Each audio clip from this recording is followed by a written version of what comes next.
Hey, what's going on, guys? Figured I'd do an update a little while ago. It's been a while. Um, the reason why I haven't done a video in a long time in the Jeep, it's because I had issues with it. Um, but it's a long story, and I prefer to go into it later, maybe sometime later in the year. It's I've been out here since 4 to 5 in the morning trying to figure out why the Jeep isn't starting.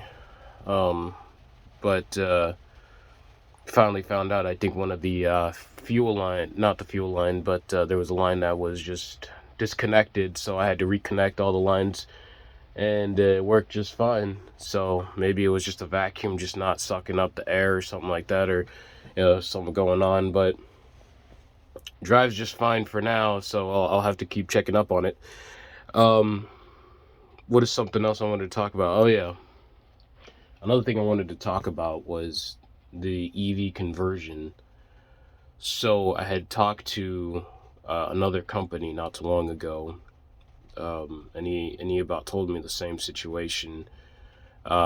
This I can't remember the name of the company, but I will go more in depth into it later on. I would like to do like a full video of pretty much where I'm at as far as like the problem is and the situation and how I'm going to resolve the situation. Um, but pretty much, just to kind of narrow it down, with everybody else doing their conversions are only two-wheel drive, and that their vehicle are more sustainable with the type of technology that the companies have, which only helps for two-wheel drive sedans, Volkswagens, minibuses, things are simply made, or maybe more simpler, given my circumstances, since I have a 78 Jeep Wagoneer, which is 4,000 pounds and has a drivetrain and, what do you call it, quad track and all the different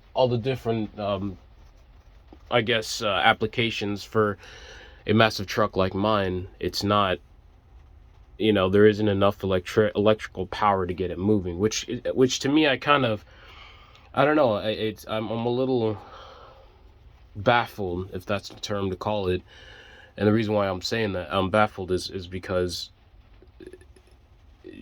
I assume that well, according, to which I shouldn't trust, but according to the internet and Google and everything like that, and I can't remember that journal, but um sorry guys, I've been up since 4 in the morning. And I've been out and it's cold and it's still raining, so my brain is not even fully 100% functioning. But I was reading a journal because I raised the question, what's more efficient, and between electrical vehicles and oil or gasoline made vehicles. I didn't throw diesel into there, but I figured diesel and gasoline same thing, not the same thing, but it's not electric. So how can gasoline vehicles be less efficient than electrical vehicles, yet an electrical vehicle can't push a 4,000 pound vehicle and gasoline engine can? But with all these questions, I think that's what I'm going to include into the massive video that I intend to do, with all my research, all my question asking. So pretty much, um, I would like to make like a not a documentary, but like a small series of, to kind of point out, like, if you plan on getting your Jeep conversion, here's something that you need to remember, need to know. I know Electrified Veronica posted videos um about all that, but I'm still a little confused about how she was going to make her conversion, because, not to say we have the same Jeeps, but I don't know if hers is two-wheel drive or hers is four-wheel drive, because I know when I heard her in a video was a CJ, or J, I can't remember which truck she had. It was a Jeep Wrangler, but I think it was the JC series, CJ series. I can't remember. Um. Anyways, mine's being a Wagoneer, it's going to require more amp power, more electrical power.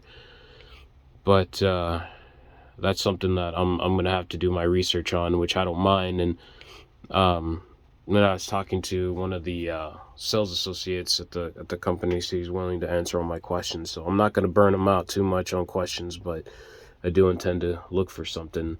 In the meantime, as I told him before, I'm going to start setting aside money to fund for my project. I will get this vehicle fully restored, including the engine and the engine block, and then check out the transmission, because everybody keeps telling me to check the transmission and make sure it's all good. I checked it. There are no metallic pieces, but I think I may have to go in there deeper, and that's just fine with me. I don't mind checking the clutch plates. But yeah, pretty much that's where I'm at the moment. I'll probably give another update and post other video of me driving the Jeep Wagoneer. I have some stock video I haven't uploaded because I just don't know, but I will do all that later on. But I just wanted to give an update, post something, and try to see if I can get somebody to give me a little bit more tips about my Jeep and everything like that. So I'll post this on this, and then link it to the Jeep forum for everybody else to see. I know I haven't been on there in a while to write back, but I've just been sick and busy with work and everything like that. And like I said, it's been snowing.